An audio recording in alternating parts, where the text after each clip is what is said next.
The U.S. slapped sanctions on Russia over alleged interference in the 2016 election. Moscow is condemning the move as the Obama-Putin relationship hits an all-time low. Is this a return to Cold War days, or will Donald Trump's arrival in the White House diffuse growing tensions? This is Inside Story.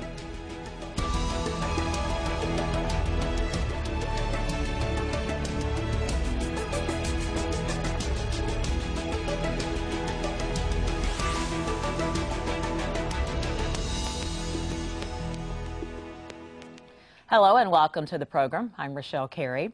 President Barack Obama gives 35 Russian diplomats 72 hours to get out of the U.S. It's a bitter dispute over alleged cyber hacking by Russia in the U.S. presidential election.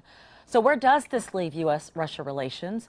The Russia foreign minister is recommending retaliation in the same vein, but President Putin is saying let's wait and see what the incoming American President Donald Trump will do. Trump, of course, has praised Vladimir Putin's leadership in the past. So will his first move in the White House be to lift the sanctions? Let's start with Kimberly Halkett's report. U.S. President Barack Obama issued executive orders sanctioning 2 Russian intelligence services and 3 companies the White House says supported what it's calling malicious cyber attacks to influence the outcome of the U.S. election. The White House says it's also ejecting 35 intelligence operatives from the U.S. and blocking access to Russian government compounds operating in New York and the U.S. state of Maryland. It's a response against Russia even top members of Congress on tour of Baltic states have been calling for. It is a threat to the very fundamentals of democracy if a nation or entity can affect the outcome of an election in the United States or in any other democracy throughout the world.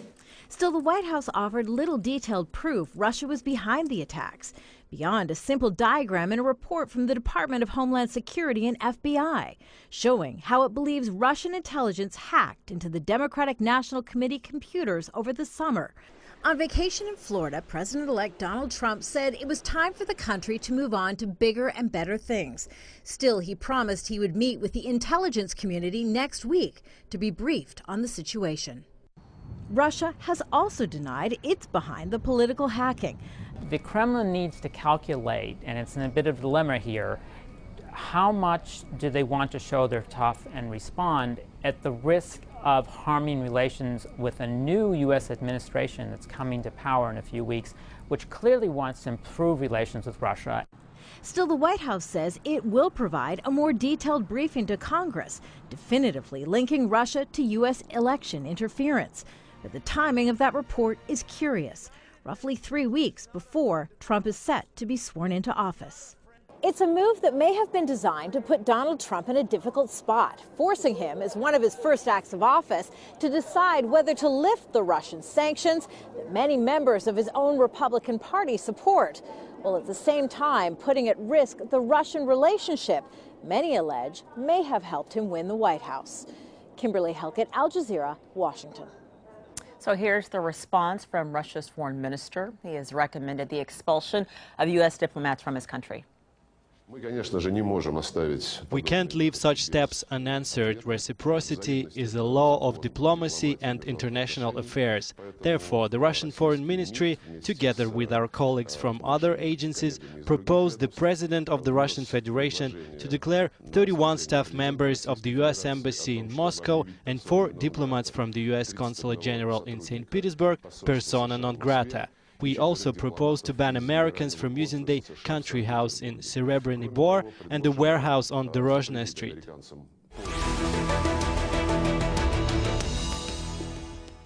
Let's bring in our guests now in Moscow. Mark Slivota, International Relations and Security Analyst in St. Louis. Thomas Pickering, former U.S. Ambassador to Russia and the UN, and in London, Lilit Gevorkian, a Russia economic analyst at the think tank IHS Markit. Thank you all for joining me. Mr. Ambassador, I want to start with you. Do you think that these sanctions were warranted, and if so, are they adequate? I think that probably there's a very strong belief in the United States that they're warranted, a belief shared not only in the administration, but purportedly but I think realistically by the intelligence community, and as well by a significant number of Republicans. Many in the Congress believe that they are. I think the question of adequacy is really very much that wonderful phrase, beauty is in the eye of the beholder. 35 expulsions doesn't come up to what happened after the Hansen affair back in 2000, or even during Ronald Reagan's period of service when several hundred were expelled. But it is a significant number. And the other steps that were taken, sanctions against individuals and against intelligence agencies, would seem perhaps to be a little soft, maybe, in terms of Cold War standards, but in post-Cold War standards, they're quite significant.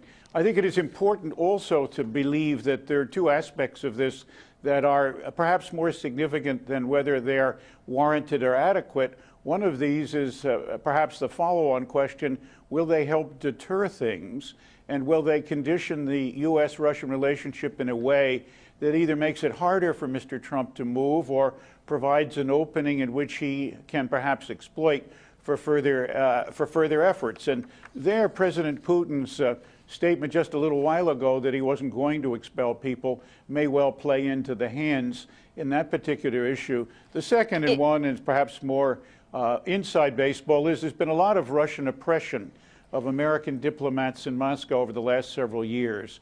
And I think that this is, in some ways, at least, is something that is seen to be a fitting response to that kind of activity, which is, in my view, totally out of keeping with where President-elect Trump would like to go and where he'd like to see the relationship taken. Mr. Ambassador, you brought up a lot of key issues that we will be discussing. One in particular that I want to revisit, Thank you. and I appreciate it. In particular, though, I want to revisit one comment that you said. This in the U.S. has been an extremely partisan issue, and in fact, some Republicans, with the exception of, Senator Lindsey Graham and Senator John McCain, have actually not been very forceful on pushing this issue. Now, Speaker Paul Ryan has come out in support of these sanctions. He, in fact, says that he thinks that they're long overdue. But does it concern you that this seems to have been such a partisan issue in the United States? I think that the partisanship is obviously between the president-elect and the people around him, and those obviously who look forward to serving him on the one hand. But many others in the Republican Party join with the Democrats. Democrats feel injured by the hacking and by its impact and their judgments about its effect on the election. And that's obviously an important and serious question. So in effect, one sees an alignment here between three players, that President Trump and some of his followers, and some in the Republican Party lukewarm, some in the Republican Party very strong, and certainly among the Democrats a strong feeling. But we're in a transition, and I think that we ought to keep our eye on the future here and where that will take things. And does President-elect Trump have an opportunity to make a difference with Russia and Mr. Putin? Apparently he does. Mr. Putin's action just a few minutes ago in saying he wasn't going to expel Americans will be seen as, I think, playing, if I could use now becoming a hackneyed expression, the Trump card. Mr. Ambassador. Mark, let me ask you, do you accept the premise, the idea that the Russians hacked the U.S. election? Well, that's something that, contrary to a lot of reports, is not unanimous within the United States, within the info security, commercial, and possibly within several of the U.S. intelligence agencies itself. There's no question that all countries conduct cyber espionage on each other. If I could quote here, Michael Hayden is a former head of the defense and of the National Security Agency and of the CIA. And in a speech to the Heritage Foundation earlier this year, he said, "I have to admit my definition of what the Russians did in hacking the DNC is unfortunately honorable state espionage. A foreign intelligence service getting the internal emails of a major political party to be in a that is game on. That's what we do. I would hate to be in an American court of law and be forced to deny that I never did the same like that when I was director of the NSA." Okay, Mark, so I see there's a question. The quote, I hear what you're saying. You're trying to say that he's saying this is how the game is played. But isn't part of the game also retaliating and trying to protect yourself? Absolutely, if that's the case. The problem is one of state attribution. And this is a very hard thing to do, and the bar should be set very high, because it is President Obama himself who linked, as a possible response to cyber warfare, actual escalation to conventional military force. That could take us into all kinds of places if a cyber warfare were to erupt between... Yes. Military? Where did that come from? President Obama, in the last year, reserved the right for the U.S. to respond to cyber attacks with military response. That is a fact. Mr. Ambassador, do you care to respond to that? Well, I think Mark's a little bit over the top here. One, the question of attribution is obviously still, put it this way, somewhat murky and cloudy. Secondly, a defender of intelligence activities has colleagues in other countries to defend intelligence activities. The issue is the release and obviously the pointed timing and character of the release.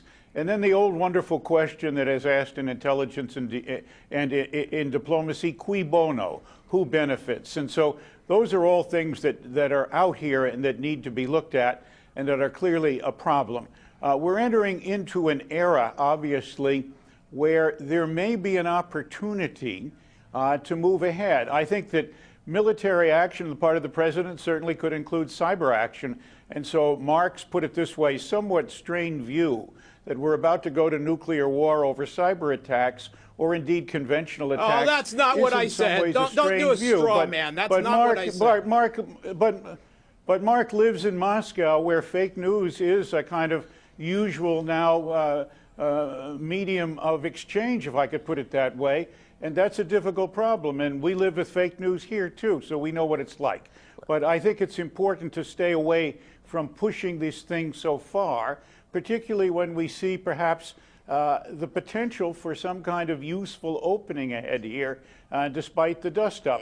And what President Obama wants to do is to put down a marker that we're not going to sit here and take it when people interfere in our electoral processes. Lilith, what impact could these sanctions have in the immediate future and in the long run if this continues to escalate? I mean, President Putin is playing his hand very well, saying, you know, I'm going to wait and see what happens in the future with President Trump, and we'll get to that in a moment. But what impact could these sanctions have on Russia?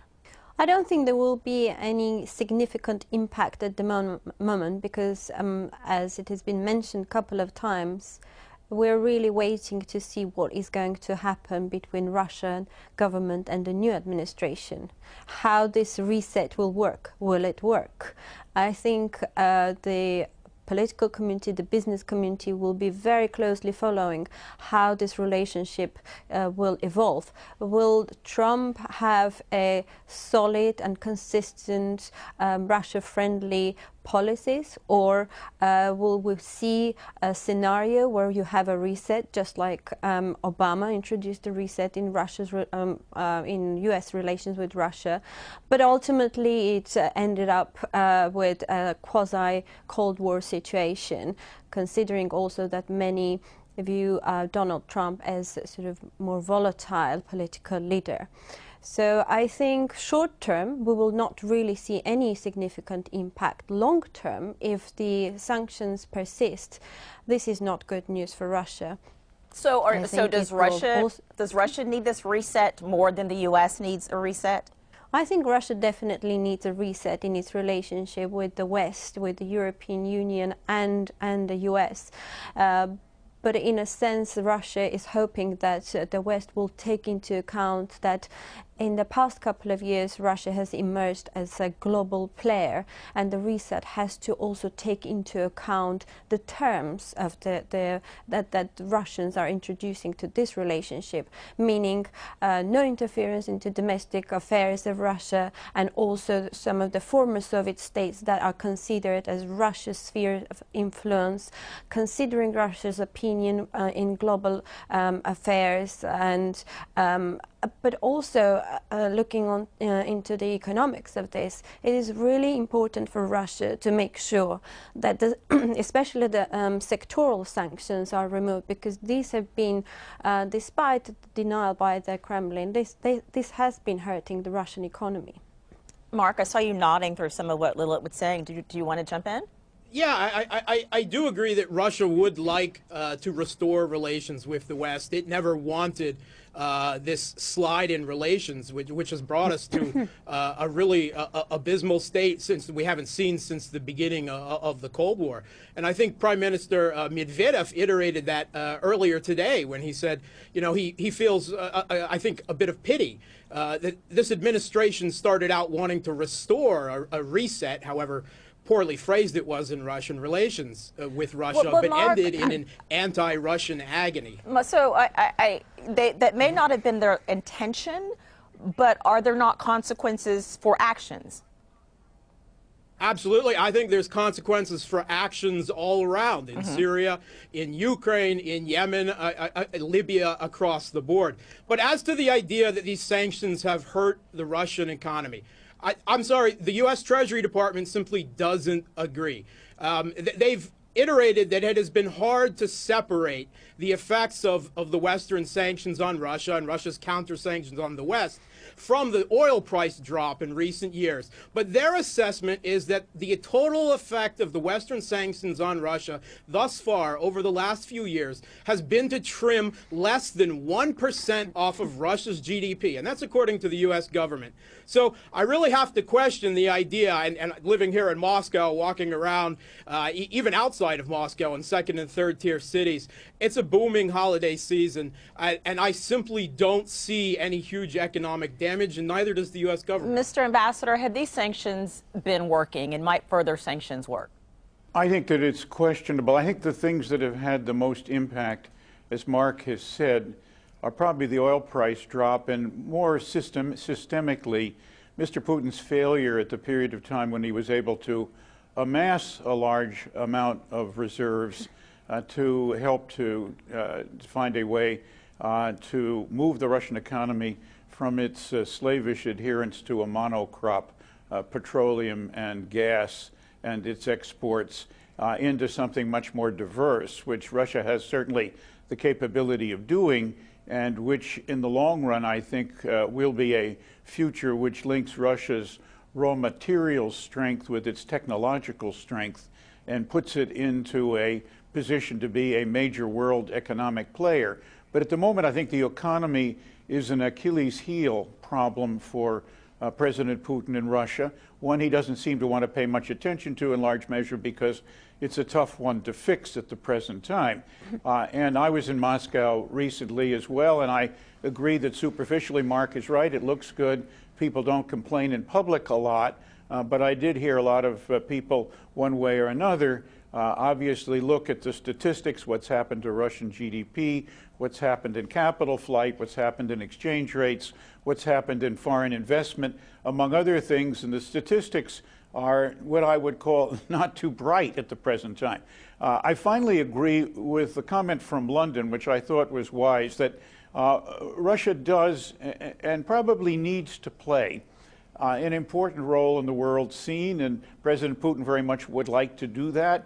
And the, put it this way, an invidious, put it this way, pummeling of Russia for wanting to play a major role in the world scene is not getting us anywhere. It needs, obviously, to be moved ahead. I think the new president and his new Secretary of State understand something about that. That doesn't mean that Russia gets to veto everything, but it doesn't mean that the United States gets to veto everything. We're in a multipolar world now, and we have to deal with the players on the world scene.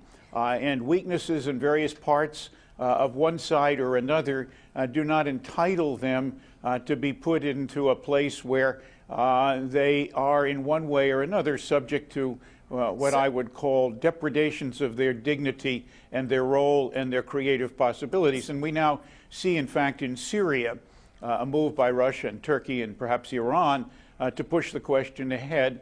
And hopefully that would be something that we could, in one way or another, to continue to encourage. Secretary Kerry's played a huge role in trying to get there. Mr. Ambassador, I'm sorry to cut you off. I Yes. just wanted to bring Lilith into this conversation.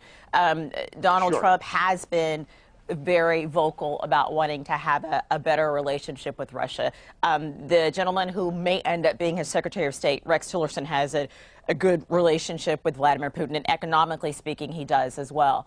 How do you see this playing out when President Trump takes over? How do you see the potential for them to have a relationship that is mutually beneficial to both countries, considering the sentiment largely in the U.S. is that Russia is not their friend? When we talk about benefits, we really have to define what, for example, the U.S. sees as its national interest.